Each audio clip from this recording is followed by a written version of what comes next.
A'udzubillahi minasyaitonirrajim. Bismillahirrahmanirrahim. Assalamualaikum warahmatullahi wabarakatuh. Alhamdulillahirabbil alamin wassalatu wassalamu ala asyrafil anbiya'i wal mursalin wa ala alihi washabbihi ajmain amma ba'. Alhamdulillah anda bersama saya Dai Aiman dalam Tanyalah Ustaz biar tahu jangan keliru. Apa khabar para penonton sekalian? Harap semua dalam keadaan baik-baik, sihat sejahtera dan mudah-mudahan di dalam payungan rahmat Allah Subhanahu wa taala. Para penonton sekalian, ada yang baru lepas solat subuh berjemaah, baca Yasin berjemaah dan seterusnya. Pada hari ini dapat sama-sama kita duduk dalam majlis ilmu untuk kita menyambung pengajian kita dalam pengajian hadis 40 Imam Nawawi berkaitan dengan tajuk hubungan sesama Islam. Baik para penonton sekalian, kita bawakan kepada anda Tuan Guru kita Al-Fadil Ustaz Firdaus Subuhi. Apa khabar Ustaz? Alhamdulillah. Alhamdulillah. Baik Ustaz. Terima kasih Ustaz kerana bersama dengan kita pada hari ini. Yang mana kalau kita tengok semalam saya tengok bola Ustaz. Saya tengok bola Selangor menentang Terengganu Ustaz. Ya, bila saya tengok dekat stadium tu Ustaz, ya, ramai manusia yang membanjiri stadium untuk menyaksikan perlawanan tersebut. Jadi saya melihatkan bahawa inilah kalaulah kita dapat menghubungkan sesama Islam ni seperti kita tengok bola Ustaz, alangkah indahnya. Jadi pada hari ini para penonton sekalian, kita nak bicara tentang hadis 40 Imam Nawawi berkaitan dengan hubungan sesama Islam. Para penonton yang nak mengajukan soalan kepada Al-Fadhil Ustaz, ya, boleh terus ke Facebook Tanyalah Ustaz TV3 ataupun boleh terus hubungi kita di talian 1800 881 677. Baik para penonton sekalian, kita nak mulakan kelas kita pada hari ini dalam pengajian hadis 40 Imam Nawawi hubungan sesama Islam. Tafadhal Ustaz. Assalamualaikum warahmatullahi wabarakatuh. Alhamdulillahirabbil alamin wassalatu wassalamu ala asyrafil anbiya'i wal mursalin wa ala alihi washabbihi ajma'in. Summa amma ba'd. Terima kasih pada Dai Aiman, seluruh para penonton Tanyalah Ustaz biar tahu jangan keliru. Alhamdulillah, syukur pada Allah Subhanahu wa taala. Pada kali ini kita masih lagi diberikan oleh Allah Subhanahu wa taala peluang untuk bertemu. Semoga para penonton yang dikasihi dan dirahmati Allah akan terus berada dalam keadaan diberikan keberkatan, kasih sayang daripada Allah Subhanahu wa taala dengan tontonan bersama pada pagi ini insya-Allah. Topik perbincangan kita pada pagi ini adalah berkaitan tentang hubungan sesama Islam ataupun hubungan sesama orang-orang Islam. Berdasarkan kepada hadis Nabi sallallahu alaihi wasallam, ya, pada hadis yang ke-35 di dalam matan Arba'in ataupun hadis 40, catatan daripada Imam Nawawi rahimahullah, an Abi Hurairah radhiyallahu anhu qala Rasulullah sallallahu alaihi wasallam la tahasadu wa la tanajashu wa la tabaghadu wa la tadabaru wa la bai'a ba'dikum ala bai'i ba'd wa kunu ibadallahi ikhwana al-muslimu akhul muslim la yazlimuhu wa la yahzuluhu wa la yakzibuhu wa la yahkiru at-taqwa hahuna wa yushiru ila sadrihi 3 marrat bihasbi imri'in minasy-syarri an yahkira akha al-muslim kullul muslimi 'alal muslimi haramun damuhu wa maluhu wa 'irduhu.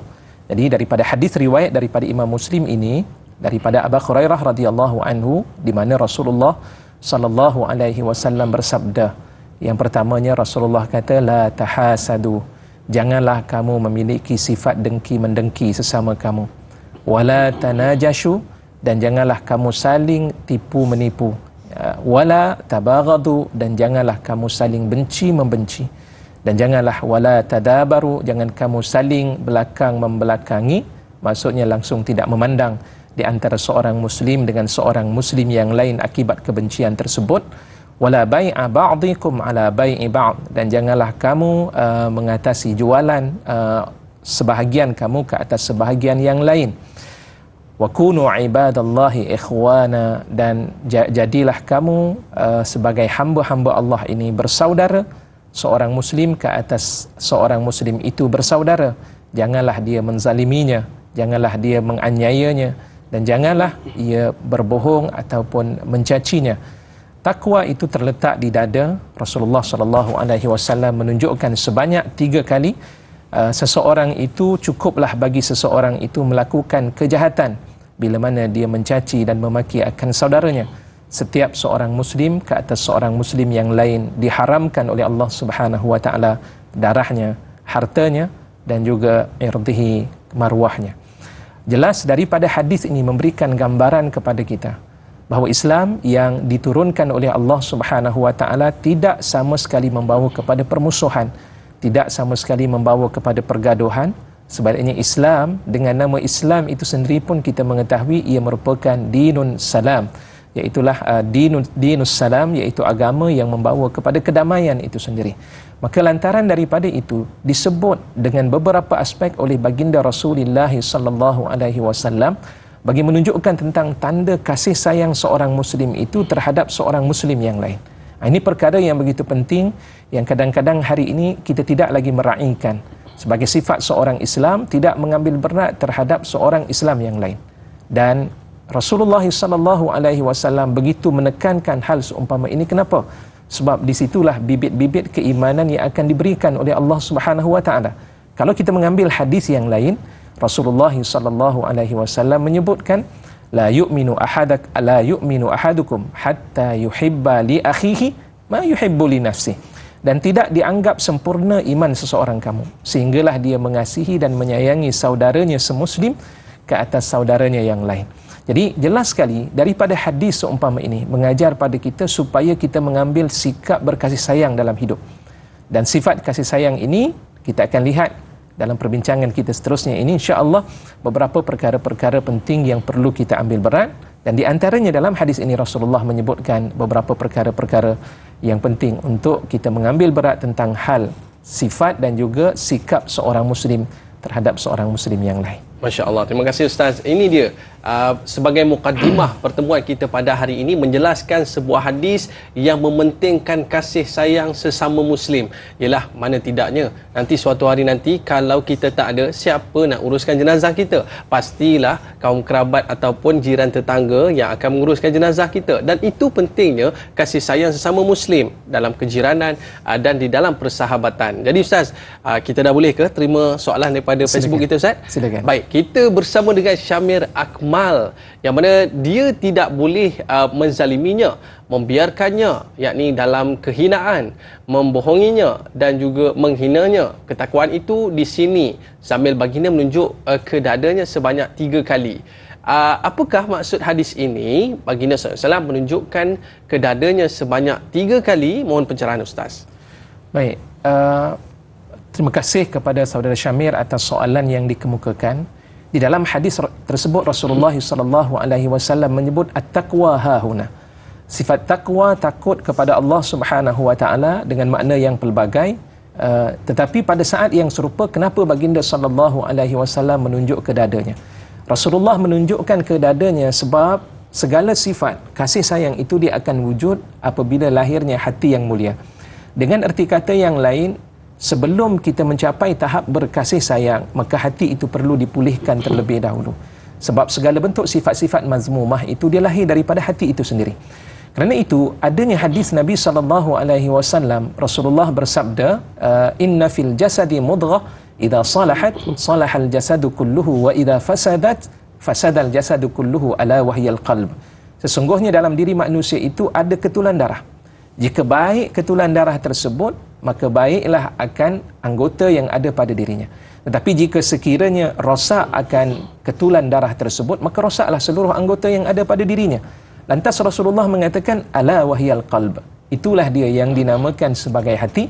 Kerana dengan hati itu, apabila mulianya hati, maka dia akan memuliakan ataupun akan diberikan kebaikan pada seluruh anggota. Tangannya akan melakukan kebaikan, matanya akan melakukan kebaikan, bahkan mulut yang paling banyak melakukan kejahatan ini akan sentiasa dapat dijaga kerana hatinya sentiasa dijaga dan sentiasa mengingatkan dirinya itu kepada Allah Subhanahu wa taala. Sebab itu Rasulullah mengatakan at-taqwa hahuna, nak melahirkan takwa itu dia mestilah bermula dengan bersihkan hati terlebih dahulu, maka akan lahir nanti segala bentuk sifat-sifat mahmudah, sifat-sifat yang terpuji sebagai seorang yang beriman pada Allah Subhanahu wa taala. Okey, masya-Allah, itu dia. Sebab itulah Nabi menekankan sebanyak 3 kali nak cerita peri pentingnya kita menjaga ukhuwah sesama Muslim kita, Ustaz. Baik, muslimin muslimat, para penonton yang dirahmati Allah Subhanahu Wa Taala sekalian, kita ada soalan di Facebook, Ustaz. Boleh kita raikan bersama dengan Mar WKN. Apa beza dan hubung kait antara hubungan sesama Islam, sesama Muslim yang perlu dijaga, dititik beratkan zaman kini? Bagaimana nak menghalang sifat fitnah menfitnah? Kebanyakan hanya terlalu ramai dan mudah meluahkan sifat marah, iri hati, dendam hanya dengan jari jemari untuk bergerak di alam maya. Adakah sifat keimanan, ketakwaan masih kurang pada diri untuk membentuk hati yang bersih dan jujur? Mohon penjelasan, Ustaz. Baik, bila disebut, terima kasih pertama oleh Puan Mar WKN atas soalan yang dikemukakan berkaitan tentang apakah beza dan hubung kait antara hubungan sesama Islam, sesama Muslim yang perlu dijaga dan dititik berat. Pertamanya, bila sebut hubungan dalam Islam ini, Islam mengikat kalau kita nak menjadi manusia yang bahagia, di dunia diberikan kebahagiaan oleh Allah dan di akhirat diberikan juga kebahagiaan oleh Allah Subhanahu Wa Taala, maka ikatan kita ada dua hubungan yang perlu untuk dijaga. Pertama, hubungan kita dengan Allah Subhanahu Wa Taala, dan yang kedua iaitulah hubungan kita sesama manusia. Kerana itu Allah menyebut dalam Al-Quran, di antaranya dalam surah Ali Imran, Allah menyebutkan duribat alaihimuz zillatu aynama thuqifu illa bihablim minallahi wa hablim minan nas wa ba'u bighadabin minallah. Jadi dalam ayat itu Allah mengatakan ditimpa ke atas orang-orang Yahudi. Ceritanya tentang kisah Bani Israel, Yahudi yang terdahulu. Bagaimana sikap mereka ini? Sifat mereka itu disebutkan oleh Allah, mereka sentiasa menerima kehinaan. Banyak hukuman-hukuman yang Allah berikan kepada mereka. Kenapa hidup mereka saling berpindah randah daripada satu tempat menuju ke satu tempat yang lain? Tidak ada negara yang tetap dan kekal bagi mereka itu adalah disebabkan kerana hubungan mereka yang tidak baik di antara manusia dan hubungan mereka yang tidak baik dengan Allah Subhanahu Wa Taala. Maka lantaran daripada itu, ulama mengambil dalil daripada ayat tersebut, kalau nak menjadi manusia yang bahagia, Islam meletakkan dua peri pentingnya untuk diambil berat. Pertama, hubungan dengan Allah, dan yang kedua berhubung dengan makhluk yang merujuk kepada manusia itu sendiri. Hablum minallahi wa hablim minan nas. Kemudian yang kedua, bagaimana pula beza hubungan kita sesama Muslim? Dalam kehidupan kita sesama manusia ini, kita akan berhadapan dua orang insan.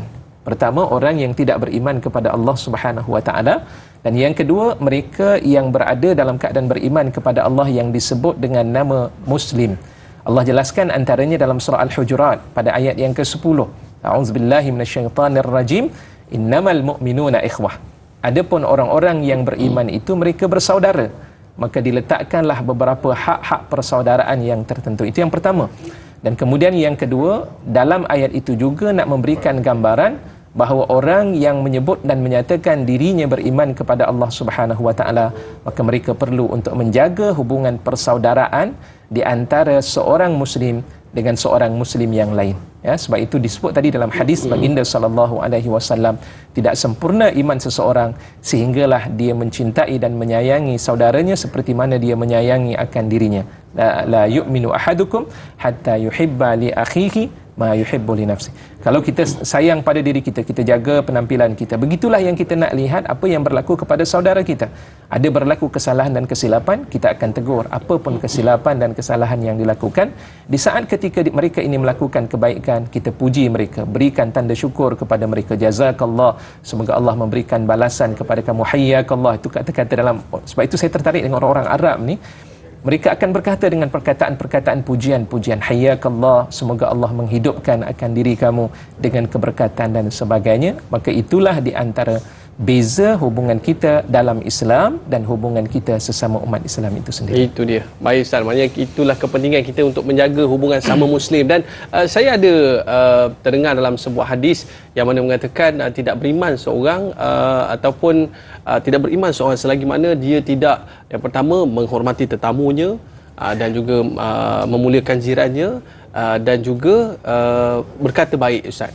Jadi mungkin itu ada kaitannya dengan hadis yang kita bicarakan pada hari ini. Tapi kita nak berehat seketika, Ustaz. Para penonton jangan ke mana-mana. Kembali selepas ini, kita sambung selepas ini dalam Tanyalah Ustaz, biar tahu, jangan keliru.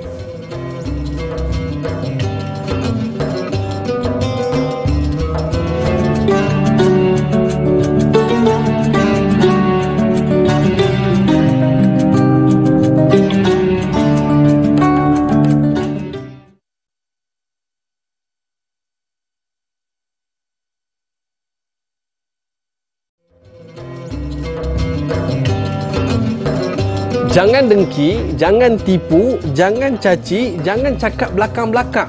Jadi ini pesan Nabi SAW kepada orang beriman, jaga lidah anda, dan disebabkan perkara ini boleh menghumbankan kita ke dalam neraka Allah SWT. Baik, ada satu soalan menarik Ustaz daripada sahabat kita di Facebook bersama dengan Mar WKN ini. Dia tanya satu soalan berkaitan zaman kini, bagaimana nak menghalang sifat menfitnah. Kebanyakan terlalu ramai dan mudah meluahkan sifat marah, iri hati, dendam hanya dengan jari jemari, Ustaz. Subhanallah. Menarik soalan ini, sambungan daripada persoalan sebelumnya berkaitan tentang bagaimana cara nak menghalang untuk melahirkan sifat marah, benci dan sebagainya. Tidak lain, yang pertama, ilmu itu kena ada. Apabila ilmu itu ada, maka kekuatan kita dalam melaksanakan sesuatu kerja itu kita akan dapat laksanakan dalam keadaan yakin. Ya, sebab itu yang pertama, poin pertama, bagaimana cara nak menghalang memfitnah ini, bacalah hadis-hadis Nabi SAW. Di antaranya, di kubur seseorang itu juga akan dikenakan tindakan oleh Allah. Allah akan mengazab, dan pada saat ketika itu Rasulullah mengatakan innahuma la yu'azzaban, kedua-dua ahli kubur ini sedang diazab oleh Allah. Salah seorang daripadanya siapa dia? Iaitulah seorang yang yamshi fil ardi bin namimah, dia berjalan di muka bumi Allah Subhanahu wa taala, suka untuk mengadu domba ataupun memfitnah, maka akhirnya dalam kubur sebelum bertemu dengan Allah Subhanahu wa taala sudah pun mendapat siksaan daripada Allah Subhanahu wa taala. Maka dalam hal ini kita ambil hadis itu sebagai satu kekuatan untuk kita laksanakan. Samalah juga ada jaminan daripada Nabi SAW. Rasulullah mengatakan, "Man yadmanu lima baina lihyaihi wa ma baina fakhidhai admanu lahul jannah." Sesiapa di kalangan kamu yang boleh memberikan jaminan, ya, untuk menjaga ma baina lihyaihi, maknanya mulutnya dan kedua belah pahanya yang merujuk kepada kemaluannya, aku jamin dia akan diberikan jaminan untuk masuk ke dalam syurga Allah Subhanahu wa taala. Maksudnya, pada saat tersebut kita cuba untuk menjaga mulut kita daripada berkata dengan perkataan-perkataan yang tidak baik. Dan saya nak tarik persoalan ini berkaitan dengan hadis yang disebutkan, mafhum daripada hadis yang disebutkan oleh Da'i Aiman tadi. Kaitan di antara iman itu, Rasulullah mengatakan, "Man kana yu'minu billahi wal yaumil akhir falyakul khaira aw liyasmut, wa man kana yu'minu billahi wal yaumil akhir falyukrim jarah, wa man kana yu'minu billahi wal yaumil akhir falyukrim dhaifah." Ya, kama qala Nabi sallallahu alaihi wasallam. Sesiapa di kalangan kamu yang mengatakan dirinya beriman kepada Allah dan hari akhirat, maka yang pertama sekali dia perlu untuk jaga mulut dia daripada bercakap dengan perkataan-perkataan yang tidak baik. Ya, kalau tak mampu nak bercakap dengan perkataan yang baik ketika itu, maka silakan untuk bercakap. Tetapi kalau tidak mampu untuk bercakap dengan perkataan yang baik, maka diam itu adalah sesuatu yang terbaik bagi dirinya. Kalau berkemampuan, silakan, sebab Islam adalah merupakan agama dakwah. Dakwah ni kena sampaikan. Sama ada sampaikan dengan lisanil hal, dengan perbuatan, ataupun dengan kata-kata. Dan disebut lagi oleh baginda sallallahu alaihi wasallam, barang siapa yang beriman dengan Allah dan hari akhirat, maka hendaklah dia memuliakan tetamu yang datang. Tetamu datang diberikan minuman, tetamu yang datang diberikan makanan, disambut dengan sambutan yang terbaik ketika itu, maka itu juga tanda sebagai seorang yang beriman pada Allah. Dan satu lagi disebut falyukrim jarah, jiran yang berada di sebelah rumahnya itu, yang kalau menurut daripada Imam Nawawi rahimahullah, yang mengelilingi rumah tersebut 40 buah rumah, sama ada depan, bahagian belakang. Kiralah kalau katakan 4 posisi, 4 kali 4 ada berapa? 160. Ya, lebih kurang 160 buah rumah yang ada itu adalah merupakan jiran kita. Maka muliakan jiran tersebut adalah juga ciri sebagai seorang yang beriman kepada Allah Subhanahu wa taala. Baik Ustaz, kita ada pemanggil talian, boleh kita raikan Ustaz? Okey, Assalamualaikum. Siapa di talian? Waalaikumsalam warahmatullahi wabarakatuh. Dari Aiman Azman Sufyan dan juga Ustaz Muhammad Firdaus Subuhi. Saya Umar Abdul Majid dari Felda Cini Timur 3, Pekan Pahang. Assalamualaikum Ustaz dan Da'i. Waalaikumsalam warahmatullahi wabarakatuh. Ya, soalan saya begini Ustaz. Silaturahim ataupun saudara-saudari Islam ni Ustaz.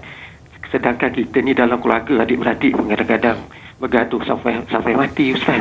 Itu satu rahim ibu tu tak sanggup sampai ke tahap itu Ustaz. Ini kalau pula saudara Islam lagilah orang memutuskan silaturahim ni dia seronok Ustaz, bukannya dia tak seronok, dia seronok sangat memutus perkara macam ni. Jadi soalan saya, apakah boleh kita bersikap begini Ustaz, sedangkan saudara-saudari Islam pun kita kena bertegur sapa, tidak memutuskan silaturahim.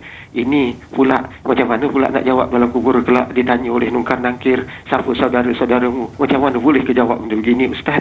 Jadi soalan saya, apakah kita boleh bersikap begini? Dan inilah yang berlaku sekarang ini dan sering berlaku dalam keluarga kerana harta pusaka yang sikit boleh bergaduh sampai ke mati Ustaz. Ini soalan saya, itu soalan saya Ustaz dan Dai. Terima kasih banyak Ustaz dan Dai. Assalamualaikum.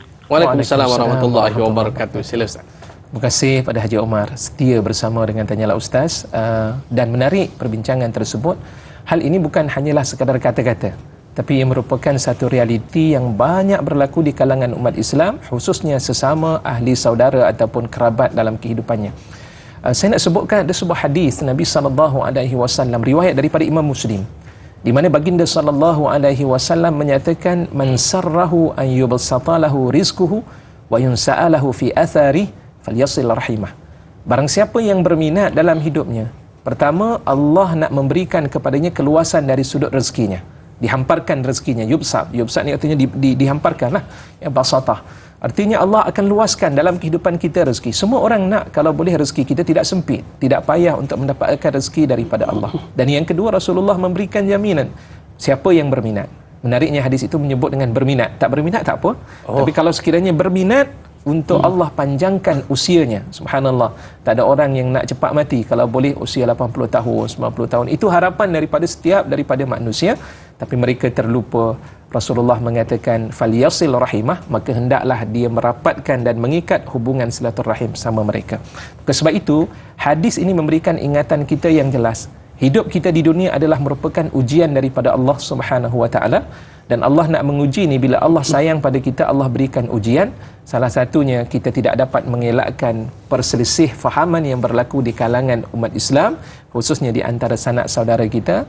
Maka akhirnya bagaimana cara penyelesaiannya? Bincang, bermesyuarat dan selesaikan dengan cara yang terbaik mengikut lunas syariat yang telah pun menentukan hal yang sedemikian rupa. Itu dia. Yang kedua, menariknya juga dalam surah Muhammad, di mana Allah menyebut fahal asaitum, dalam ayat itu secara ringkas, kalau tidak silap ayat yang ke-10, Allah Subhanahu wa taala mengatakan orang yang memutuskan hubungan silaturahim ini, Allah mengatakan ulaikal ladzina la'anahumullah fa asammahum wa a'ma absarahum. Mereka itu adalah merupakan orang yang Allah laknat ke atas mereka. Allah menjadikan asammahum, Allah menjadikan mereka itu buta, pekak, dan mata mereka itu akan dibutakan oleh Allah Subhanahu wa taala. Pekak tak nak mendengar nasihat, dan buta tidak mahu untuk melihat tanda-tanda kebesaran Allah Subhanahu wa taala. Salah satu puncanya adalah disebabkan memutuskan hubungan silaturahim. Jadi tugas kita adalah untuk menghubungkan silaturahim. Apa saja yang orang buat kepada kita, seperti mana Nabi SAW, orang buat apa saja, Nabi tetap bersabar selagi mana dia tidak melanggar perkara-perkara isu-isu akidah. Baik, kita ada pemanggil talian Ustaz. Kita bersama dengan Nur Hayati Ismail. Assalamualaikum Kak Yat. Waalaikumsalam Dai Aiman. Kak Yat doakan Ustaz dan Dai sihat walafiat. Amin ya Allah. Allahumma amin. Silakan. Terima kasih Dai. Assalamualaikum Ustaz. Waalaikumsalam warahmatullahi. Soalan, adakah kita di dalam Islam dibenarkan untuk bersifat asabiyah Ustaz? Sebab Kak Yat tengok selalu dikaitkan dengan bangsa Arab, tetapi kita lihat bila bersifat hasad dengki, iri hati, sering dikaitkan dengan bangsa Melayu. Jadi Kak Yat, lagi satu soalan Kak Yat nak tanya, adakah terdapat di dalam agama kita pengkhianat bangsa, pengkhianat agama? Itu saja soalan Kak Yat Ustaz. Apakah balasan kepada mereka-mereka ini Ustaz? Itu saja soalan Kak Yat Ustaz. Terima kasih. Assalamualaikum. Waalaikumsalam warahmatullahi wabarakatuh. Asabiyah, pengkhianat bangsa Ustaz. InsyaAllah. Terima kasih kepada Kak Yat atas soalan yang cukup menarik dalam hal tersebut. Apakah asabiyah itu wujud dalam kehidupan manusia? Hakikatnya ia wujud, dan ini disebut oleh Nabi SAW yang merupakan penyakit warisan. Rasulullah SAW mengatakan dabba ilaikum da'ul umam min qablikum al-hasadu wal-baghdha, dan telah menjalar kepada kamu penyakit umat-umat sebelum daripada kamu. Artinya sebelum Rasulullah SAW ada juga penyakit seumpama ini. Apa dia? Al-hasad wal-baghdha. Pertama, sifat hasad dengki, dan yang kedua sifat saling benci membenci, satu sifat yang ditanam dalam kehidupan manusia sebagai ujian bagi mereka. Dan kemudian yang kedua, perkara yang berkaitan dengan asabiyah, memang zaman Nabi SAW, Rasulullah menceritakan tentang sifat asabah itu memang wujud di kalangan orang Arab, cukup kuat. Sebab itu kita akan melihat berapa banyak kabilah-kabilah yang wujud di negara Arab itu sendiri. Saya membaca dalam kitab, contohnya dalam kitab Ar-Rahiqul Mahtum, ya, di mana sejarah menceritakan bagaimana terbentuknya kerajaan Hira, bagaimana terbentuknya kerajaan Yaman, kemudian terdapat kabilah Khuza'ah, terdapat kabilah-kabilah yang begitu banyak sekali. Antara puncanya adalah sifat asabiyah yang ada pada diri mereka. Dan kemudian apa penyelesaian dalam Islam? Penyelesaian dalam Islam itu Rasulullah telah mengajar kepada kita, laisa minna man da'a ila asabiyah. Dan bukan daripada kalangan kami umat Islam mereka yang menyeru kepada dasar asabiyah. Tetapi dasar kita sebagai seorang yang beriman kepada Allah Subhanahu wa taala, apa yang benar kita sokong dan apa yang salah dan silap perlu diberikan teguran-teguran, dan inilah yang dinamakan sebagai at-ta'awun. Wa ta'awanu 'alal birri wat taqwa wa la ta'awanu 'alal ismi wal 'udwan. Dan hendaklah kamu saling bantu-membantu dalam perkara yang membawa kepada kebaikan, dan janganlah kamu saling bantu kebaikan dan juga pahala, ya, ta'awanu 'alal birri wat taqwa, dan ketakwaan, dan janganlah kamu saling bantu-membantu dalam perkara yang membawa kepada permusuhan dan juga dosa di sisi Allah Subhanahu wa taala. Itu kerja yang perlu kita lakukan. Maka sebab itu bila berbicara tentang soal pengkhianatan, berbicara tentang soal asabiyah, sifat seumpama ini adalah satu sifat yang perlu kita nafikan dalam diri kita. Usahakan, sebab apa? Kerana dalam hidup kita ini sifatnya adalah sementara. Kita tidak selama-lamanya hidup di dunia. Kita nak balik bertemu dengan Allah Subhanahu wa taala dengan membawa amalan-amalan yang melayakkan kita untuk masuk ke dalam syurga Allah Subhanahu wa taala. Adapun apa yang direbut di dunia, dia tidak akan selama-lamanya kekal bersama dengan kita. Sebaliknya, kadang-kadang dia menjadi salah satu bebanan yang begitu berat yang akan kita jawab nanti di hadapan Allah Subhanahu wa taala. Baik Ustaz, kita nak sambung lagi selepas ini tentang Kak Iyad tanya tadi, ada ke jenis-jenis orang ni pengkhianat bangsa? Para penonton nak tahu jawapannya selepas ini. Tanyalah Ustaz biar tahu, jangan keliru.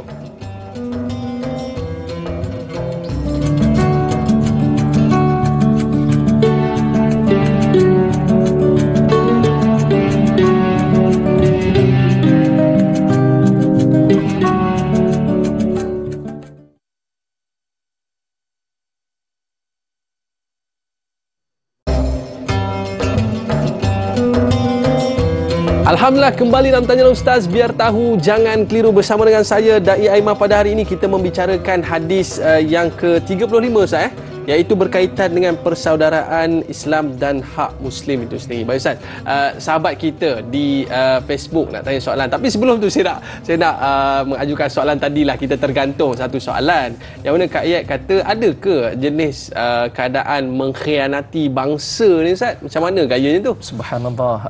Para penonton yang dikasihi dan dirahmati oleh Allah, secara ringkasnya kalau kita melihat di dalam surah Al-Baqarah, sebelum Allah membicarakan tentang kisah Bani Israel pada ayat ke-40 lebih, sebelum daripada itu, daripada awal ayat itu Allah membicarakan tentang 3 kelompok manusia. Pertama, kelompok manusia yang bertakwa kepada Allah, yang beriman. Alif Lam Mim, dzalikal kitabu la raiba fi hudal lil muttaqin. Itu yang pertama. Yang kedua, Allah sebut tentang ciri orang-orang yang kafir secara jelas, memang tidak mahu beriman dengan apa yang disampaikan oleh Nabi SAW. Dan satu lagi yang disebut sebagai ciri orang-orang munafik. Dan kalau kita nak sebut dengan pengkhianatan, itu dia berlaku kepada kalangan orang-orang munafik. Mereka menyusup masuk di dalam kalangan umat Islam. Saat masuk di dalam kalangan umat Islam, bukan kerana ingin beriman dan melaksanakan ajaran-ajaran yang disampaikan oleh Nabi SAW, tetapi sebaliknya nak mencari jalan bagaimana nak melemahkan kekuatan umat Islam ketika itu. Baik, itulah dalam hadis Nabi SAW Rasulullah sebutkan, salasun man kunna fihi, 3 perkara, man kana fihi kana munafiqan khalisah.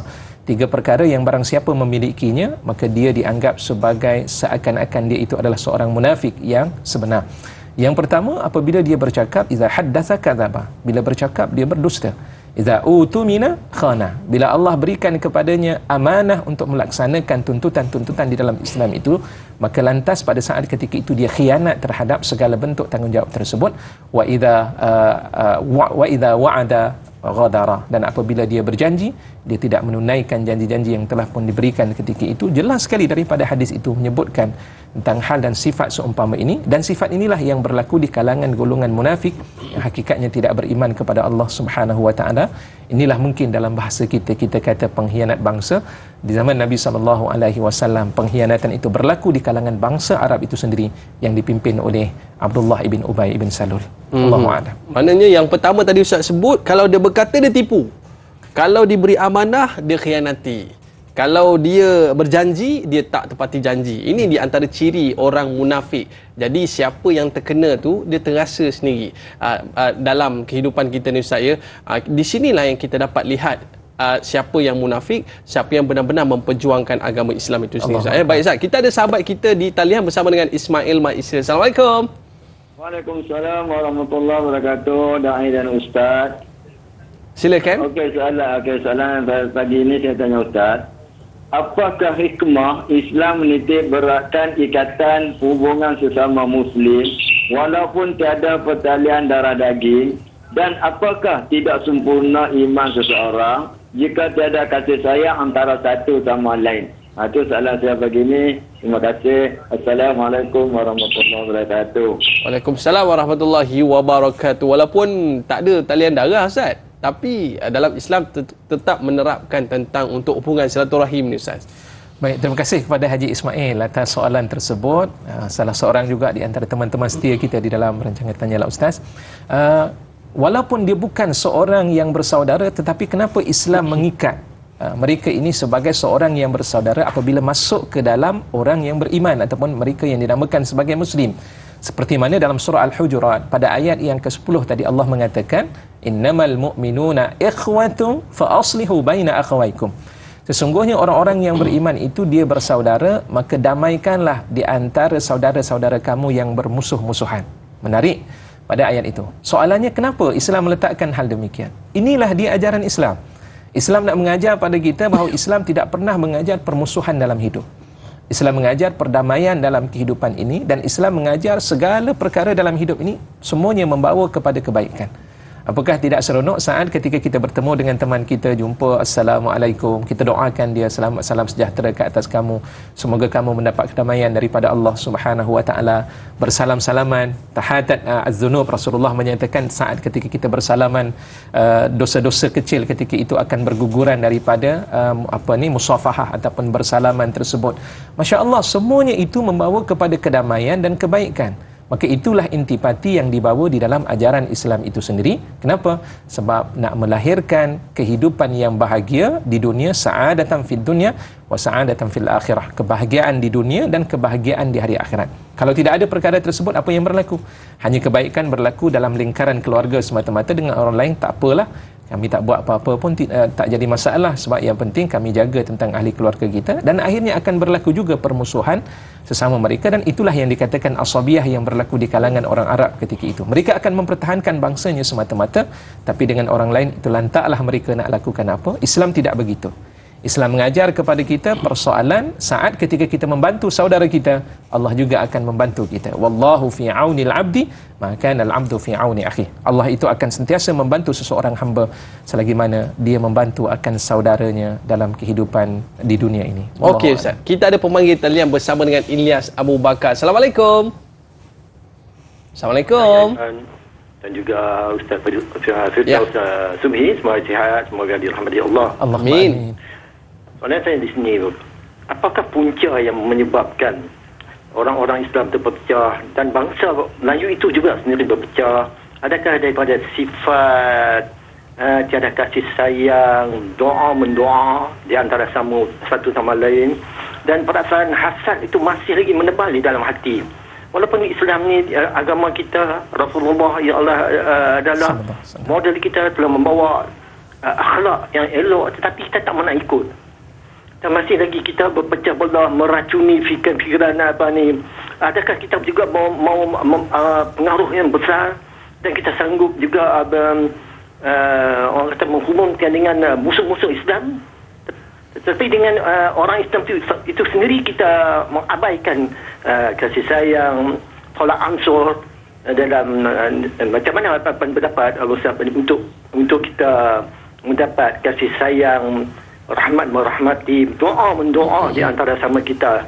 Itu yang saya minta terjelaskan lebih lanjut. Terima kasih. Assalamualaikum. Waalaikumsalam warahmatullahi wabarakatuh. Silakan Ustaz. Baik, terima kasih kepada saudara Ilyas atas soalan yang dikemukakan berkaitan kenapa sebab terjadi dalam hal yang demikian ini, sifat manusia saling bermusuhan, sesama dengan bukan Islam dia boleh berhubung, tapi sesama dengan sesama Islam ni masih lagi bergaduh. Pertamanya, kerana sebab penyakit hati itu masih lagi marak ataupun masih lagi berada dalam dirinya ketika itu, ya, yang disebut sebagai afatul qulub, iaitulah penyakit-penyakit yang ada pada hatinya. Antaranya sifat sombong. Dan tuan, para penonton yang dikasihi dan dirahmati oleh Allah Subhanahu wa taala, bagaimana ditunjukkan gambaran kisah yang berlaku dalam kehidupan iblis ketika berada dalam syurga ketika itu, kerana dia melihat Nabi Adam alaihissalam begitu dimuliakan oleh Allah Subhanahu wa taala, mendengar perbicaraan di antara Allah dan malaikat untuk meletakkan Nabi Adam ini sebagai khalifah di muka bumi Allah Subhanahu wa taala.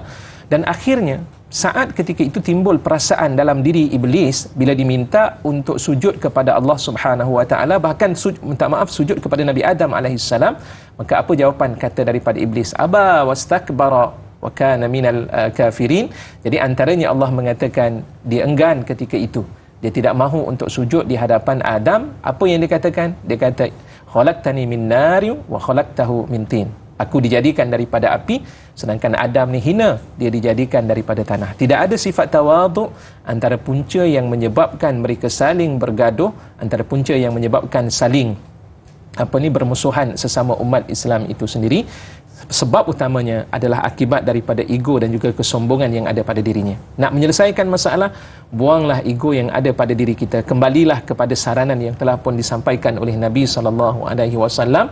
Bawa dalam keadaan kita berbincang, wasyawirhum fil amr, sebagai contohnya Allah menyebut dalam Al-Quran, bermesyuaratlah dalam segala urusan-urusan, apatah lagi urusan itu berkaitan tentang urusan umat Islam itu sendiri.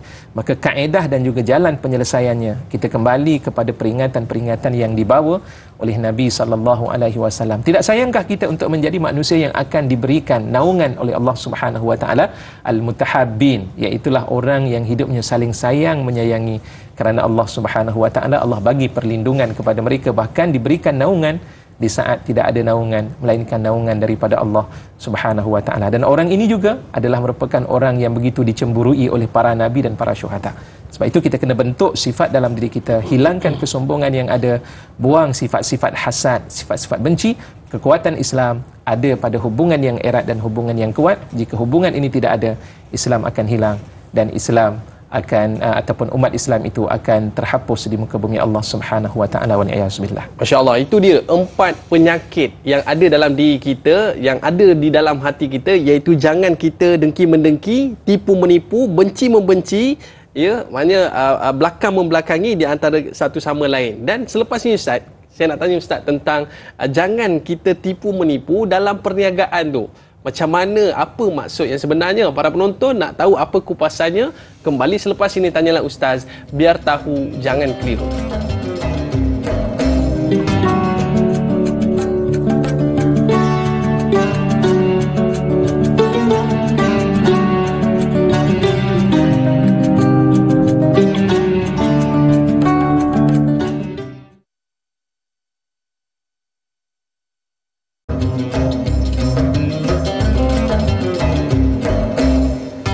Alhamdulillah, kembali dalam Tanyalah Ustaz, biar tahu jangan keliru. Terima kasih para penonton yang terus setia bersama dengan kita dalam Tanyalah Ustaz pada hari ini dalam pengajian hadis berkaitan dengan hak persaudaraan Islam dan hak sesama Muslim. Baik Ustaz, kita nak sambung lagi kupasan hadis kita, yang mana pada awal perbincangan kita tadi kita membincangkan tentang hati manusia yang rosak, suka dengki, khianat, busuk hati dan sebagainya Ustaz. Jadi sambungan daripada hadis ini ada menyebutkan wala yabi'u ba'dukum ala bai'i ba'dhi. Mungkin Ustaz boleh sambung. Baik, di dalam hadis tersebut di mana Rasulullah SAW menyentuh wala yabi' ba'dukum ala bai'i akhi ataupun ala bai'i ba'd. Janganlah dia menjual jualannya kepada seseorang kamu itu menjual satu jualan ke atas jualan saudaranya. Contoh jualan ke atas saudaranya ni bagaimana? Ada seorang sahabat tadi, dia telah menempah barang. Ya, contoh katakan dia beli, tuan saya nak beli barang kamu itu dengan harga sekian. Katakan harganya RM20, saya akan beli. Dijual dengan harga RM20. Tiba-tiba datang seorang yang lain. Sedangkan akad itu telah pun dibuat dengan harga tersebut, RM20. Dia tengok cantik, ni berapa harga dia? RM20 tuan. boleh tak saya beli? Minta maaf, dah ada orang beli. Tak apa, saya beli dengan harga RM50. Jadi saat ketika dia beli dengan harga RM50 ketika itu, sedangkan barang itu telah pun diakadkan, dia dah buat jualan secara tempahan. Sebagai contohnya, ketika itu tiba-tiba datang orang lain ingin mengambil, dirasakan ada keuntungan daripada jualan tersebut. Bayangkan RM20 dengan RM50, itu jarak lebih lagi untung RM30 dia akan perolehi. Maka dia jual barang tersebut. Islam tidak mengajar hal tersebut kerana ia merupakan satu amanah yang telah pun ditentukan oleh Allah. Bila berlakunya akad ketika itu, maka ketika itu tidak sah lagi, tidak boleh lagi, haram untuk dia menjual barang tersebut kepada orang lain, sebab barang itu sudah pun hampir menjadi milik kepada seorang yang telah pun ingin membeli barang tersebut. Jadi sebab itu yang dikatakan dalam hadis tersebut tadi, janganlah ada salah seorang di kalangan kamu itu menjual barang yang dijual itu kepada saudaranya, tiba-tiba ada orang lain nak beli, dia pun menjual barang itu kepada orang lain. Dan inilah samalah juga, sebab itu kalau kita melihat dalam hadis, ada satu lagi hadis itu digabungkan, wala yakhtubur rajul, dan tidak boleh seseorang lelaki itu untuk meminang seorang wanita yang lain yang telah pun dipinang. Dia tengok wanita tersebut cantik, dia pinang, kemudian akhirnya biasalah dengan bahasa-bahasa yang manis ketika itu, wanita tersebut tertarik dan akhirnya dibatalkan pinangan itu dengan saudaranya yang telah pun meminang dan dipersetujui dan direstui oleh keluarganya. Maka akhirnya dengan layanan ataupun ucapan kata-kata yang manis ketika itu, dia telah pun merampas pinangan seseorang itu daripada hak milik kepada seorang yang lain, selagi mana hal tersebut belum lagi terputus. Lain kalau sekiranya terputus pinangan tersebut, tapi ini masih lagi berada dalam proses pinangan sebelum perkahwinan itu berlaku, maka hal ini diharamkan di dalam Islam itu sendiri. Sama tadi berkaitan juga dengan jualan. Apa tujuannya? Nak menghilangkan ataupun untuk meraihkan sifat mahabbah dan kasih sayang sama umat Islam itu sendiri, dan mengelakkan sifat permusuhan dan kebencian yang wujud di kalangan umat Islam, khususnya kepada kalangan umat Islam itu sendiri. Allahu a'lam. Aku bagi kau hantaran RM50,000, kau putuskan tunang dengan lelaki ni. Itu dia Ustaz. Dia ugut macam tu pula. Tak baik, jangan macam tu. Sebab tu Nabi pesan dalam hadis ni, jangan kita beli sesuatu yang telah diakad oleh orang lain Ustaz ya. Okey, baik. Dan kita nak melihat, kita nak meraihkan soalan di Facebook. Boleh kita raihkan Ustaz ya? Silakan. Okey, kita bersama dengan Adila J. Saya nak tanya, kalau kita menghina sesama Muslim, seolah-olah kita membuka aib sendiri. Betul ke Ustaz? Baik. Dia di dalam hadis Nabi SAW ni menarik. Man satara musliman, barang sesiapa yang menyembunyikan keaiban saudaranya, Allah Subhanahu wa taala akan menyembunyikan keaibannya nanti di dunia dan juga di hari akhirat. Maknanya kalau sekiranya kerja kita suka untuk mengaibkan seseorang, maka pada saat yang serupa tidak mustahil kita juga nanti akan diaibkan oleh Allah Subhanahu wa taala dalam kehidupan kita sebelum bertemu dengan Allah Subhanahu wa taala. Di hadapan Allah pastinya Allah Subhanahu wa taala akan memberikan kepada kita kerugian. Kenapa? Sebab kerja kita suka untuk ghibah. Contohnya suka untuk ghibah ni kita bercakap, cerita tentang keburukan orang lain, mengumpat. Jadi saat ketika kita melakukan hal demikian, mungkin kita rasa puas hati. Puas hati tak? Puas hati saya bercerita tentang keburukan orang lain. Tapi dia tak tahu yang keburukan itu dia akan memakan kebaikan-kebaikan yang dilakukan dalam hidupnya. Ya, sebab itu hadis Rasulullah sallallahu alaihi wasallam, Rasulullah kata wa atbi'is sayyi'atal hasanata tamhuha. Dan hendaklah diikuti segala keburukan itu dengan kebaikan, di mana kebaikan itu akan menghapuskan keburukan tersebut. Tapi dalam hal tersebut dia buat perkara-perkara yang buruk, maka pahala kebaikan yang dilakukan semasa berada di dunia akan dimakan oleh keburukan umpatan yang dilakukan tadi di hari akhirat kelak. Itu di hari akhirat. Di dunia bagaimana keadaannya? Allah akan bongkarkan segala bentuk keburukan-keburukan yang dia lakukan sebelum bertemu dengan Allah Subhanahu wa taala, wal iyazbillah. Sebab itu kita berjaga-jaga. Memang rasa puas hati itu hati kita rasa puas, tapi hakikatnya Allah melihat dan Allah memerhatikan segala perbuatan kita. Satu masa nanti Allah Subhanahu wa taala akan membuka segala bentuk kejahatan-kejahatan yang kita lakukan di hadapan Allah Subhanahu wa taala. Kita tak boleh lari dalam hidup kita untuk mengelakkan diri diperhatikan oleh Allah Subhanahu wa taala. Maka sebab itu kita kena berhati-hati dan segera untuk memohon ampun dan beristighfar kepada Allah Subhanahu wa taala. Okey Ustaz, dalam hadis ni jelas Ustaz sebutkan sebentar tadi, al-muslim akhul muslim. orang Muslim ini dia saudara kepada orang Muslim ni saudara kepada Muslim yang lain, dan ada peranan dan tanggungjawab orang Muslim dengan Muslim yang lain. Seperti mana Ustaz sebutkan sebentar tadi, dia tak melakukan kezaliman dan dia tak boleh tengok orang kena zalim, Ustaz. Dan apa kaitannya kezaliman ini dengan ukhuwah sesama Muslim ini? Dan mungkin Ustaz boleh perjelaskan tentang peranan kita sebagai seorang Muslim itu juga, Ustaz. Baik, para penonton yang dikasihi dan dirahmati oleh Allah, hadis yang diriwayatkan oleh Imam Muslim ini, hadis taraf ni adalah hadis yang sahih. Masya Allah. Dan sebab itu kita kena lihat dan perhatikan sungguh-sungguh. Kerana apabila disebut dengan sahih, kalam ni datang daripada Nabi SAW. Bila kalam ini datang daripada Nabi SAW, dia merupakan tuntutan yang perlu dan wajib dilaksanakan oleh orang-orang yang beriman pada Allah Subhanahu Wa Taala. Maka sebab itulah Rasulullah kata, al-muslimu akhul muslim. Seorang Muslim itu dia saudara kepada seorang Muslim yang lain. Pertamanya, dia tidak boleh lakukan kezaliman. Zalim ni apa? Iaitu meletakkan sesuatu bukan pada tempatnya. Wad'u syai' fi ghairi mahalli. Meletakkan sesuatu itu bukan pada tempatnya. Dan saat ketika kita menzalimi seseorang, saat ketika itu Islam ajar pada kita, kalau dia adalah merupakan saudara kita, mohon maaflah atas kesalahan-kesalahan yang telah pun kita lakukan kepadanya. Sebab apa? Kesalahan itu akan dicatat, dan catatan itu dia tidak akan hilang, sehinggalah ketika berada di hadapan Allah Subhanahu Wa Taala akan diselesaikan dengan hisab dan perhitungan amalan-amalan yang dilakukan di hadapan Allah Subhanahu Wa Taala.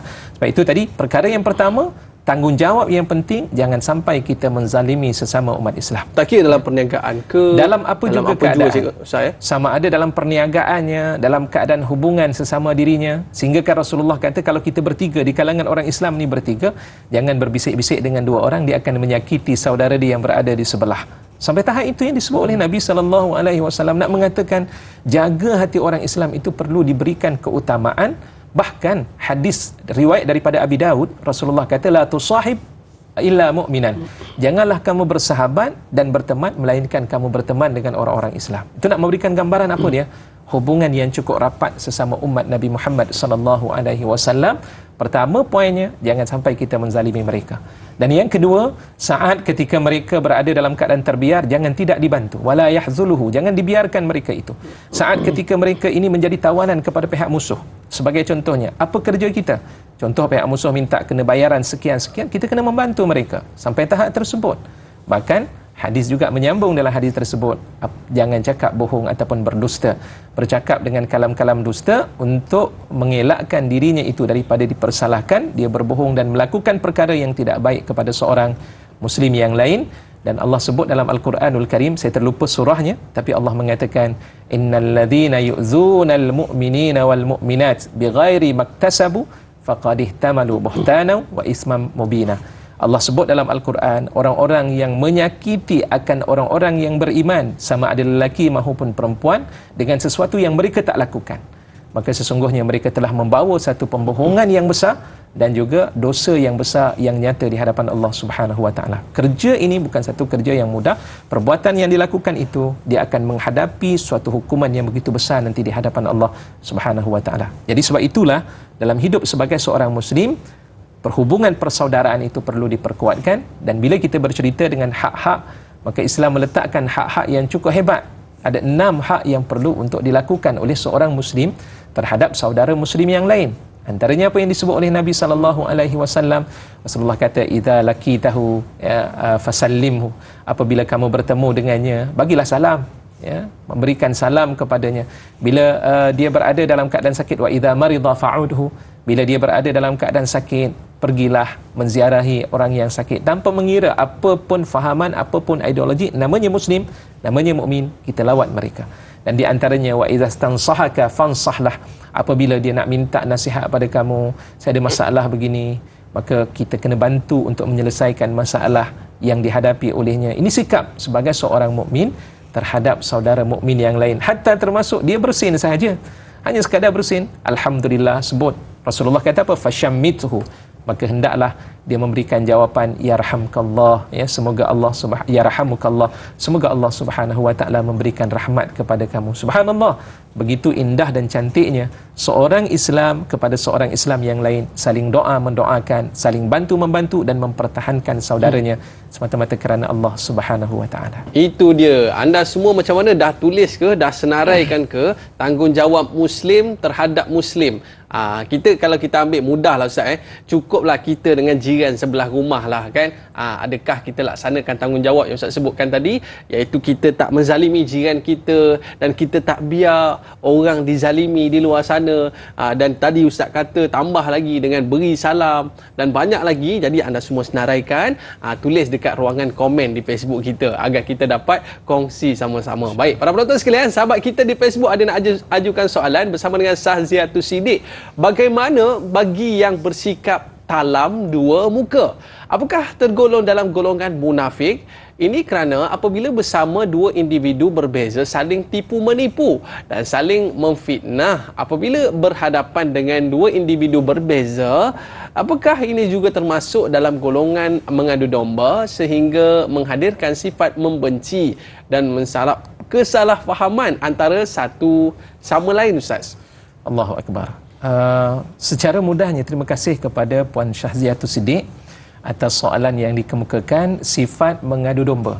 Dalam hadis Nabi SAW, riwayat daripada Imam Al-Bukhari dan begitu juga riwayat daripada Imam Abi Daud, di mana disebutkan yang pertama dengan kalimah mengadu domba ni istilahnya Zul Wajahain, iaitu orang yang memiliki dua wajah.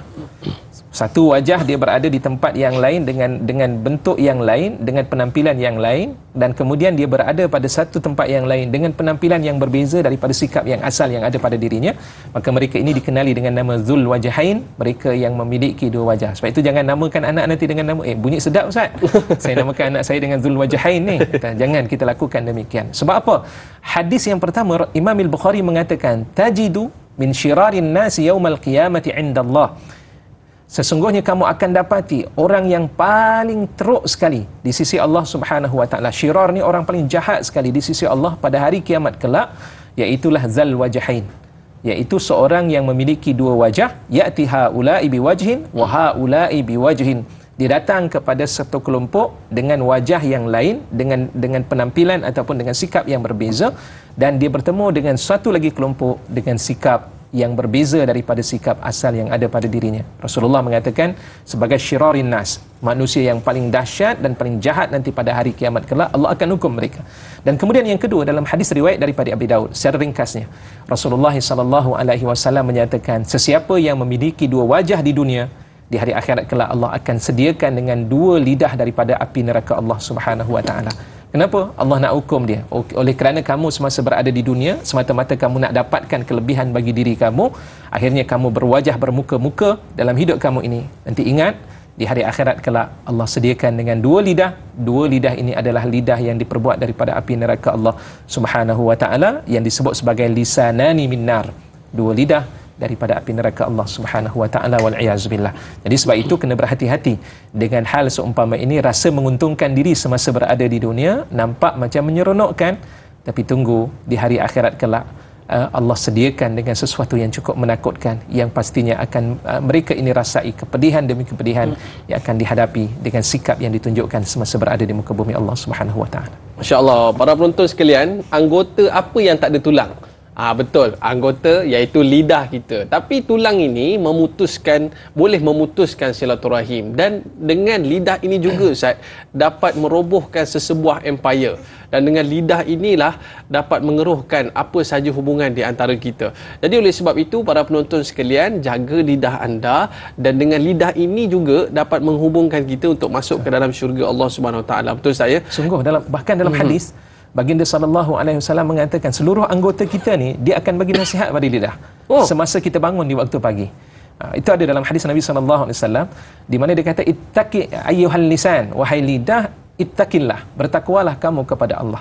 Idza istaqamta istaqamna wa idza wajajta wajajna. Kalau lidah kamu itu beristiqamah kepada Allah, maka seluruh anggota ni dia akan beristiqamah kepada Allah. Tapi kalau kamu menyeleweng, kamu bercakap dengan perkataan yang tidak baik dan sebagainya, seluruh anggota juga akan mengikut apa yang kamu lakukan. Baik, para penonton cuba angkat tangan anda dan letakkan di dada anda. At-taqwa hahuna. Takwa berada di dada anda. Tapi apa maksud sebenar dalam kata-kata Nabi SAW? Kita bicarakan selepas ini, Ustaz. Para penonton, kita dah tamat dari TV3 dan kita nak sambung lagi 30 minit di TV9. Jangan ke mana-mana, kembali selepas ini. Tanyalah Ustaz, biar tahu, jangan keliru.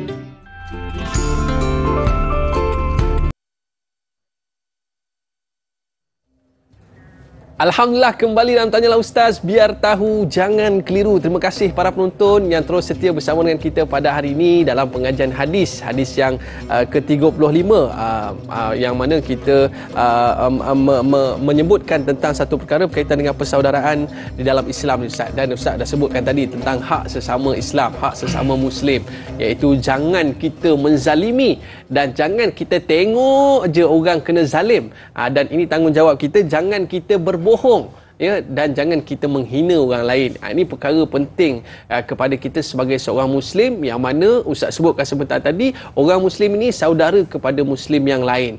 Tapi Ustaz, di hujung hadis itu ada menjelaskan satu hal yang mana Nabi meletakkan tangan di dada, Ustaz, yang mana mengatakan bahawa takwa di sini. Ya, takwa itu di sini. Jadi apa sebenarnya maksud daripada perbuatan Nabi? Adakah menunjukkan isyarat kepada hati ataupun bagaimana tu, Ustaz? Terbaik soalan ni, ataupun dalam hadis Rasulullah SAW, bila mana Rasulullah mengatakan at-taqwa hahuna sebanyak 3 kali yang ditunjukkan oleh Nabi SAW, tetapi tidak disebutkan jari mana satu. Kemungkinan Rasulullah sababah ataupun jari telunjuk ini yang ditunjukkan oleh Nabi SAW sebanyak 3 kali, nak memberikan gambaran supaya kita mengambil berat tentang persoalan hati itu sendiri. Jadi sebab itu, bagaimana kita nak menjadikan hati ini ataupun menjadikan takwa kepada Allah Subhanahu Wa Taala, dia bermula dengan hati kita. Hati yang apabila kita penuhkan dengan zikrullah, ingat kepada Allah Subhanahu Wa Taala, maka dia akan melahirkan orang yang beristiqamah kepada Allah Subhanahu Wa Taala. Apapun, dalam sebuah hadis Nabi SAW, Rasulullah pernah menyebutkan bahawa sesungguhnya iman seseorang itu dia akan turun naik. La yastaqimu imanu 'abdin hatta yastaqima qalbuh. Sehinggalah tidak akan beristiqamah, tidak akan kekal iman seseorang hamba itu, melainkan apabila seseorang itu kekal imannya dalam hati. Istiqamahnya pada hati. Dan hati pula dia tidak akan kekal dalam keadaan demikian, dia mestilah diiringi wala yastaqimu qalbu hatta yastaqima lisanu. Dan hatinya tidak akan terus beristiqamah untuk beriman kepada Allah, melainkan apabila lidahnya beristiqamah kepada Allah. Apa maksud lidah beristiqamah kepada Allah? Kita kena mulakan lidah ini dengan bercakap, dengan percakapan-percakapan yang membawa kepada kebaikan, percakapan yang membawa ingat kepada Allah Subhanahu Wa Taala, pertuturan yang namanya zikrullah yang Allah sebut dalam Al-Quran, uzkurullaha zikran katsira. Ya, berzikirlah kamu, fazkurullaha zikran katsira, maka berzikirlah kamu itu dengan zikir yang banyak. Itu perlu dimulakan sentiasa dengan lidah, dengan mulut. Bayangkan dengan lidah, percakapan lidah, sebutannya subhanallah, kalam yang dituturkan kalam yang mulia, kalaman tayyibah, semuanya itu akan membawa kepada kebahagiaan demi kebahagiaan, dan akhirnya tertanam dalam hati itu ketakwaan kepada Allah Subhanahu Wa Taala. Orang yang bertutur dan bercakap dengan perkataan-perkataan yang mulia, yang baik, yang membawa ingatan kepada Allah Subhanahu Wa Taala, dia akan menjadi manusia yang takut kepada Allah Subhanahu Wa Taala. Mereka yang bercakap dan bertutur dengan perkataan-perkataan yang baik, hatinya akan terbina dengan ingatan pada Allah Subhanahu Wa Taala. Itu akan membawa kepada amalan-amalannya yang sentiasa dipandu dengan cahaya daripada Allah Subhanahu Wa Taala, yang akhirnya Allah akan memberikan jaminan kepadanya dengan kasih sayang dan cinta daripada Allah Subhanahu Wa Taala. Mungkin kita kalau ada tiba-tiba rasa dengki dengan orang, maklumlah orang tukar kereta baru, Ustaz, renovate rumah cantik-cantik pula tu, kita rasa dengkinya kan. Apa kata kita buat macam mana Nabi buat kan? Kita letak tangan dekat dada kan, kemudian kita istighfar, boleh ke Ustaz? Kita istighfar. Jadi mudah-mudahan dapat melembutkan jiwa kita dan meyakini bahawa tadi dalam hadis menyebutkan takwa hahuna. Takwa itu berada di dalam dada kita, yang perlu kita jaga, dan dengan takwa itu dapat menjaga segala perlakuan kita sesama Muslim. Sahabat kita di Facebook, Ustaz, Boleh kita raikan? Silakan. Sama dengan Hamdan M. Zai ditulis. Okey, mohon pandangan Ustaz dalam isu menjaga hubungan sesama Islam kerana ada di kalangan umat yang berpakaian dan membawa imej Islam tapi tidak menjaga tutur kata, mengadu domba serta menyebar fitnah tanpa bukti kesahihan sesuatu hal yang beliau pun bukan ahlinya. Tidakkah sifat-sifat demikian membawa imej buruk terhadap Islam di samping mengeruhkan hubungan sesama manusia? Baik, inilah yang menarik di dalam Islam. Islam dia tidak melihat dari sudut penampilan. Tapi bila sebut tak lihat dari sudut penampilan, janganlah kita menunjukkan penampilan seumpama bukan Islam. Itu juga tidak diajar dalam Islam. Hadis Nabi SAW, Rasulullah mengatakan, innallaha la yanzuru ila suwarikum wala ila ajsamikum walakin yanzuru ila qulubikum wa a'malikum. Allah tidak akan melihat seseorang itu dengan sebab gambaran penampilan yang ditunjukkan, dengan pakaian-pakaian yang menggambarkan sebagai ciri seorang Islam. Ya, sebab dari sudut berpakaian dalam Islam ni, apapun pakaian yang menutup aurat itu adalah merupakan pakaian yang diharuskan dan dibenarkan di dalam Islam untuk memakainya. Dia tidak semestinya dengan kopiah yang kita pakai, songkok yang kita pakai, apapun pakaian yang menutup aurat. Allah tak melihat dengan pakaian yang kita pakai, penampilan yang kita tunjukkan. Allah juga tidak melihat dari sudut anggota badan kita. Ya, cacat ke, berada dalam keadaan sempurna dan sebagainya juga tidak menjadi sesuatu perhatian di sisi Allah Subhanahu Wa Taala. Tapi apa yang Allah perhatikan? Allah perhatikan tentang persoalan yang berkaitan tentang qulubikum wa a'malikum. Pertama, apa yang ada dalam bicara hati kita. Kalau bicara hati kita ini melambangkan tentang bicara yang baik, bicara yang membawa kepada sesuatu yang diredai oleh Allah Subhanahu Wa Taala, maka itu merupakan satu perkara yang diambil perhatian oleh Allah Subhanahu Wa Taala. Allah tahu apa yang terlintas dalam hati kita. Tapi pada saat yang serupa, kita jaga lintasan-lintasan hati ini dengan lintasan-lintasan yang baik. Dan kemudian yang kedua, Allah juga perhatikan dari sudut amalan yang kita laksanakan bagaimana. Apakah amalan tersebut itu bercanggah dengan syariat Islam, ataupun amalan itu adalah merupakan amalan yang diterima oleh Allah Subhanahu Wa Taala. Kalau diterima, Allah akan terima amalan tersebut, tapi mesti diiringi dengan niat tadi ataupun hati tersebut. Sebab apa? Kerana amalan yang baik tapi niat yang tidak baik tidak diterima oleh Allah. Kalau niatnya baik, amalannya juga bercanggah dengan syariat, juga tidak diterima oleh Allah Subhanahu Wa Taala. Dan kemudian pada saat yang serupa, tadi ada ditimbulkan soalan, tidakkah dengan sifat-sifat seumpama ini dia akan memberikan gambaran buruk kepada Islam itu sendiri? Benar. Sebab itu ada kata-kata yang disebut oleh para ulama. Mereka kata apa? An-nasu la yata'assaruna bilisanil maqal biqadari ma yata'assaruna bilisanil hal. Manusia itu dia tidak tertarik dengan hanya sekadar kita pandai berkata-kata semata-mata. Apapun hujah, semuanya kita boleh keluar, berbanding dengan lisanil hal, iaitulah akhlak, penampilan-penampilan yang menunjukkan dan menggambarkan ciri dan juga sifat sebagai seorang yang beriman kepada Allah Subhanahu Wa Taala. Kerana itu dalam Islam, dia tidak cukup dengan soal akidah semata-mata.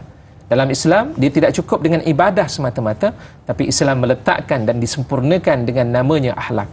Akhlak inilah yang memberikan cerminan dan gambaran kepada orang-orang yang bukan Islam, yang belum lagi memeluk ajaran Islam, untuk melihat betapa indahnya Islam yang diturunkan oleh Allah Subhanahu Wa Taala. Itu dia Ustaz. Jadi kita kena jaga betul-betul kejiranan kita. Jangan kita gaduh-gaduh, jangan bagi jiran kita sakit hati.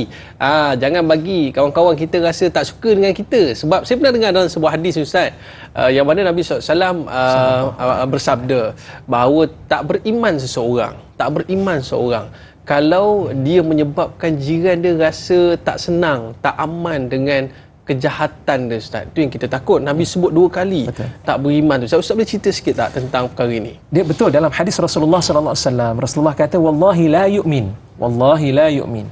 Demi Allah, dia tidak beriman kepada Allah Subhanahu Wa Taala. Demi Allah, bayangkan itu sumpah tu, Rasulullah menyebut dengan kalimah qasam ataupun sumpah dari kepada Allah Subhanahu Wa Taala, nak memberikan satu gambaran yang begitu berat untuk kita ambil perhatian.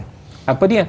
Man la ya'man jaruhu bawa'iqah, iaitulah seseorang yang tak boleh nak mengamankan, yang tidak boleh memberikan keselamatan kepada jirannya atas kejahatan-kejahatan yang dilakukan ketika itu. Hadis ini nak melambangkan tentang sifat orang yang beriman kepada Allah Subhanahu Wa Taala.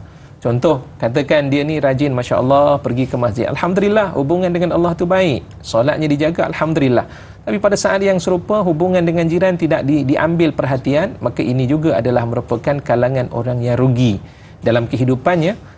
semasa berada di muka bumi Allah Subhanahu Wa Taala ini, kerana hidup semasa berada di dunia tadi, antaranya Islam meletakkan kalau dia benar-benar beriman kepada Allah Subhanahu Wa Taala, dengan maksud dia perlu untuk mengambil berat kehidupan jiran-jiran yang berada di sebelahnya. Dan kerana itu juga, kalau kita melihat Islam begitu mengambil berat dengan 9 kategori manusia ya Allah Subhanahu Wa Taala rakamkan dalam surah An-Nisa, jika tidak silap pada ayat 36 ataupun ayat 37.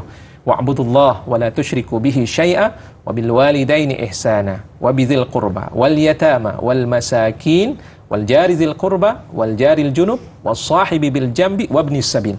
Jadi ada 8 ya, wa ma malakat aymanukum, ada 9 kategori manusia. Tuan-tuan boleh rujuk di dalam ayat tersebut. Nak melambangkan Islam adalah merupakan agama yang begitu mengambil berat dalam kehidupan manusia itu sendiri. Oh, Masya Allah, berat tu Ustaz. Maknanya sebab ada sumpah tu Ustaz la yu'min, tidak beriman seorang. Kita nak berehat seketika Ustaz, dan selepas ini kita nak cerita sikit tentang tanggungjawab hak kita sebagai seorang Islam. Jangan kita menzalimi manusia yang lain, jangan kita menzalimi sesama Muslim. Selepas ini kita akan tanya Ustaz soalan. Kita berehat seketika, kembali selepas ini Tanyalah Ustaz, biar tahu jangan keliru.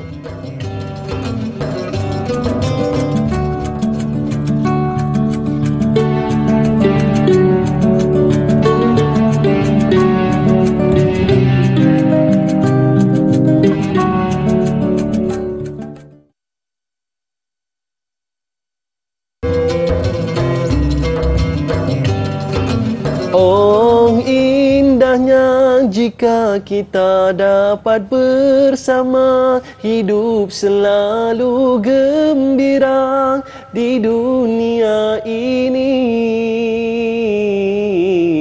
Alhamdulillah, kembali dalam Tanyalah Ustaz, biar tahu jangan keliru. Seronok kita, bahagia kita, dan kita rasa meriah bila mana kita dapat menghubungkan silaturahim di antara kita. Oleh sebab itulah, kalau kita melihat Nabi SAW bila mula-mula sampai di Madinah, di antara perkara yang Nabi awal-awal buat adalah menghubungkan silaturahim di antara Muhajirin dan juga Ansar. Saya okey, jadi kita nak melihat soalan sahabat kita di Facebook bersama dengan Sarah Rasid Cik Ci ni Ustaz.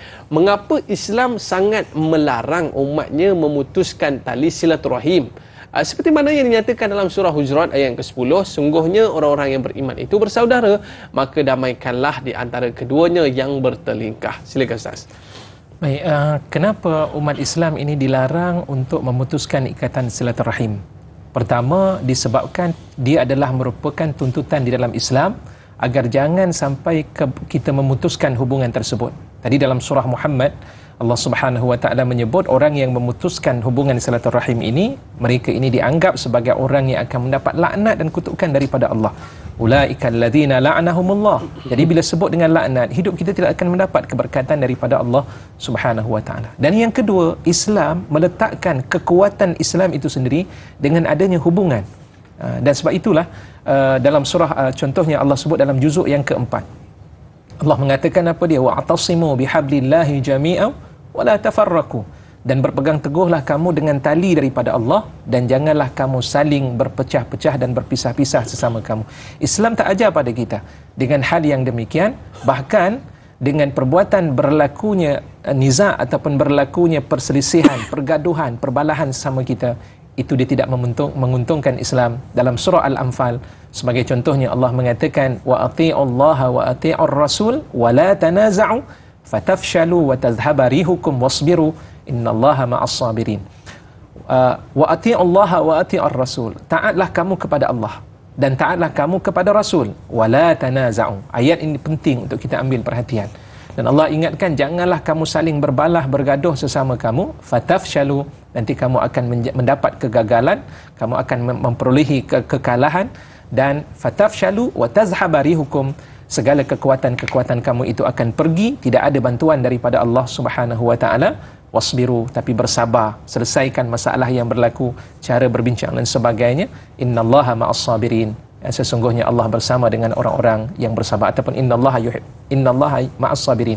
Saya ingat ayat itu menyebutkan demikian di hujung, sesungguhnya Allah bersama dengan orang-orang yang bersabar. Jadi jelas sekali dengan ayat-ayat yang diberitahu oleh Allah Subhanahu wa taala memberikan satu gambaran pada kita, jaga hubungan sesama umat Islam. Kekuatan Islam ada pada hubungan persaudaraan itu, seperti mana Dai Aiman tadi kata, memang dalam kehidupan Rasulullah ketika berhijrah, kenapa dua perkara yang diambil berat oleh Rasulullah? Yang pertama, bina masjid, dan yang kedua, ikat hubungan sesama umat Islam, kerana Islam itu akan gagah, Islam itu akan kuat apabila umat Islam mengambil berat tentang rumah Allah, dan yang kedua, apabila umat Islam saling bersatu mengikat hubungan ukhuwah sesama mereka, maka itulah kekuatan yang ada dalam Islam. Islam tak melihat dari sudut ekonominya, Islam, bukan bermakna Islam tak pandang, tak, tapi Islam mengambil keutamaan dalam hidup ini, dua perkara penting.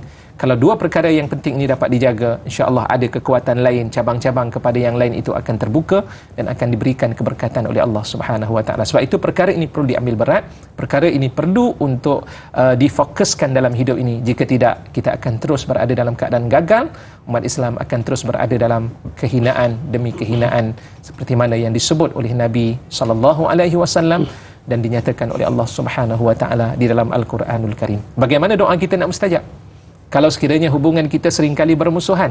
Itu juga disebutkan oleh Nabi sallallahu alaihi wasallam. Rasulullah kata, la yazalu yustajabu da'wah, sentiasalah seorang hamba itu dikabulkan doanya oleh Allah, antaranya malam yad'u bi ismin wala qati'atu rahimin.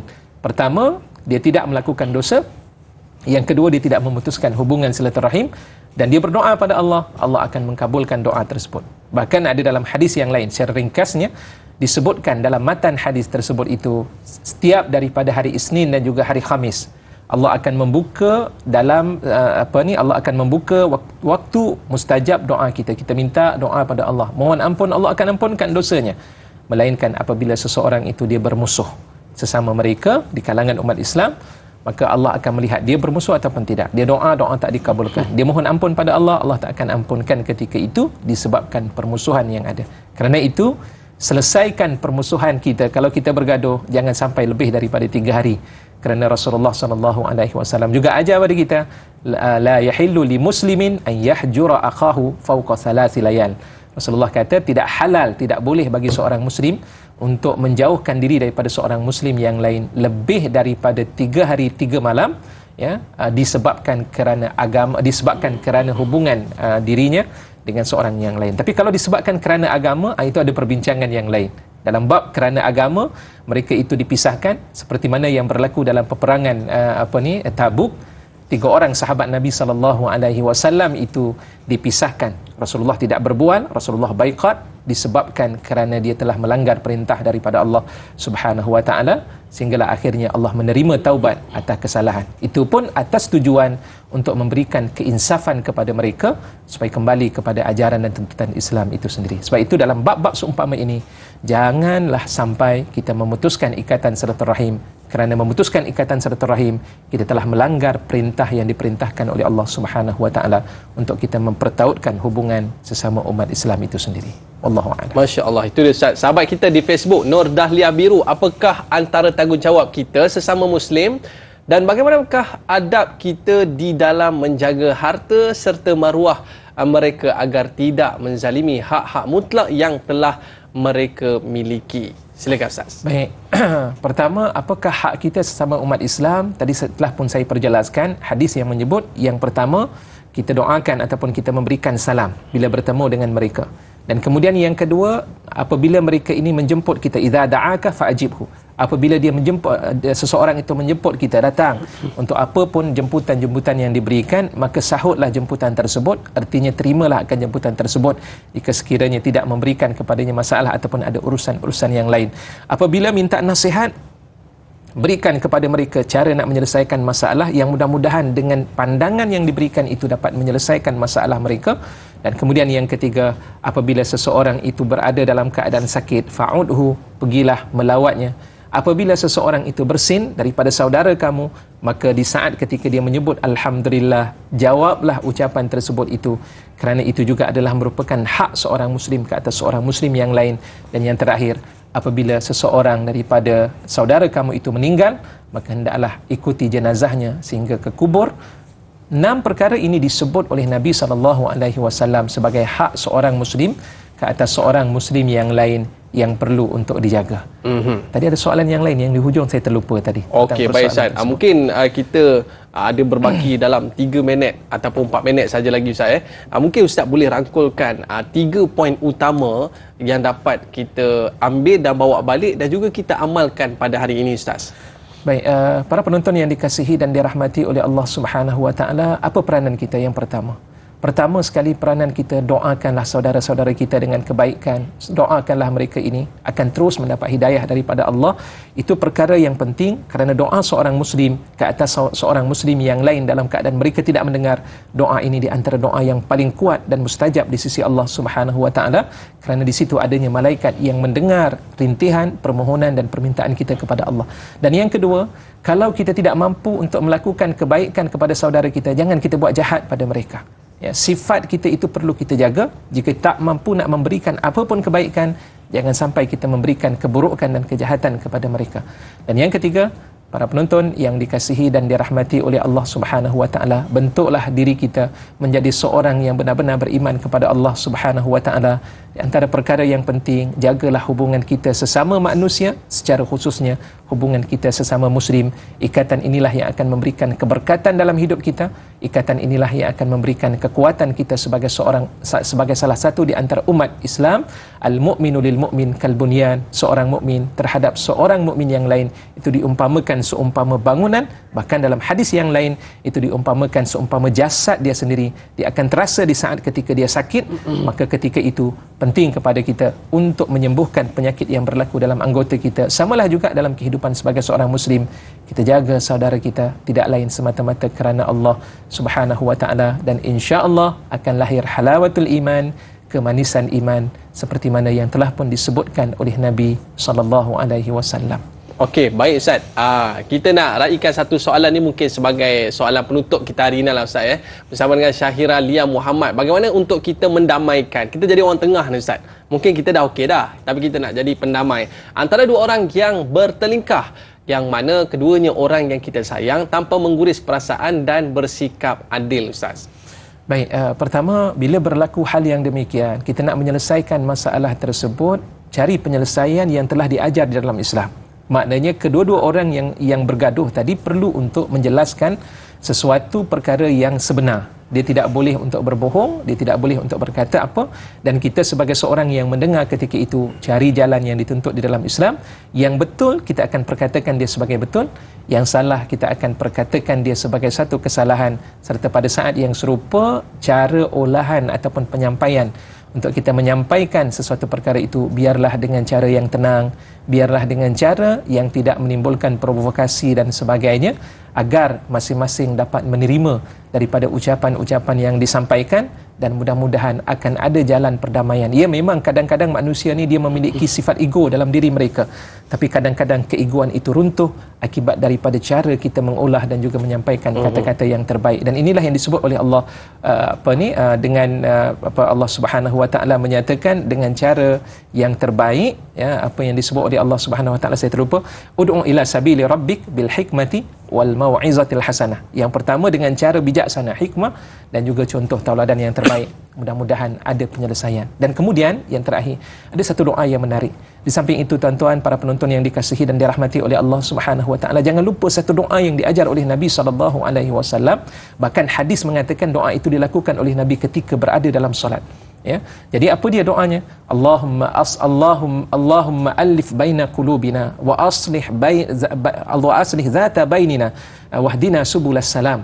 Ya Allah, ya Tuhan kami, kau berikanlah kedamaian, alif baina qulubina, satukanlah hati-hati kami ya Allah, jadikan mesra di antara hati kami ya Allah, dan juga damaikanlah di antara mereka yang bermusuh sesama mereka ya Allah, dan juga wahdina subulas salam, tunjukkanlah kami akan jalan yang lurus. Itu di antara salah satu doa yang diajar oleh Nabi SAW untuk kita amalkan. Mudah-mudahan doa ini dapat mendamaikan hubungan mereka yang bermusuh, dapat menyatukan hati-hati umat Islam, hasil daripada masing-masing bertindak untuk mendamaikan, insya-Allah kekuatan Islam itu akan kembali berada di muka bumi Allah Subhanahu Wa Taala, dan Islam akan menguasai muka bumi Allah dengan kedamaian, kebaikan-kebaikan dan segala bentuk arahan-arahan Allah dapat dilaksanakan insya-Allah. Okey, baik Ustaz. Kita dah berada di akhir siaran. Jadi kita nak minta Al-Fadhil Ustaz untuk mengimamkan bacaan doa penutup kita pada hari ini. Tafadhal Ustaz. A'udzubillahi minasyaitonirrajim. Bismillahirrahmanirrahim. Alhamdulillahirabbil alamin wassalatu wassalamu ala asyrafil anbiya'i wal mursalin wa ala alihi wa sahbihi ajma'in. Allahumma alif baina qulubina wa aslih dhata bainina wahdina subulas salam. ونجنا من الظلمات إلى النور وجنبنا الفواحش ما ظهر منها وما بطن وبارك لنا في أسماعنا وأبصارنا وقلوبنا وأزواجنا وذرياتنا وتب علينا إنك أنت التواب الرحيم اللهم أرنا الحق حقا وارزقنا اتباعه وأرنا الباطل باطلا وارزقنا اجتنابه ربنا هب لنا من أزواجنا وذرياتنا قرة أعين واجعلنا للمتقين إماما ربنا لا تزغ قلوبنا بعد إذ هديتنا وهب لنا من لدنك رحمة إنك أنت الوهاب ربنا آتنا في الدنيا حسنة وفي الآخرة حسنة وقنا عذاب النار وصلى الله على سيدنا محمد وعلى آله وصحبه وسلم Alhamdulillahi Rabbil Alamin. Amin, amin, amin ya Rabbal Alamin. Terima kasih kepada Al-Fadhil Ustaz dan juga kepada penonton. Jangan bohong, jangan caci, jangan zalim, tetapi hubungkanlah silaturahim di antara kita. Buang yang keruh, ambil yang jernih. Baik para penonton, esok temu janji kita untuk pengajian fiqh larangan 3M, menipu, mengaburi dan muslihat bersama dengan Prof Madya Datuk Dr. Muhammad Izzah Arif dan moderator Dai Azri. Para penonton, saya Dai Aiman, mohon maaf di atas lanjur kata terlajak bicara. Hubungkan silaturahim di antara kita, like dakwah, share ilmu. Jumpa lagi, ila liqa, ma'as salamah. Kita tutup majlis kita dengan kafaratul majlis dan suratul an. Subhanakallahumma bihamdika asyhadu an la ilaha illa anta astaghfiruka wa atubu ilaik. Wal 'asr innal insana lafi khusr illa alladhina amanu wa 'amilus solihat wa tawassaw bil haqq wa tawassaw bis sabr. Assalamualaikum warahmatullahi wabarakatuh.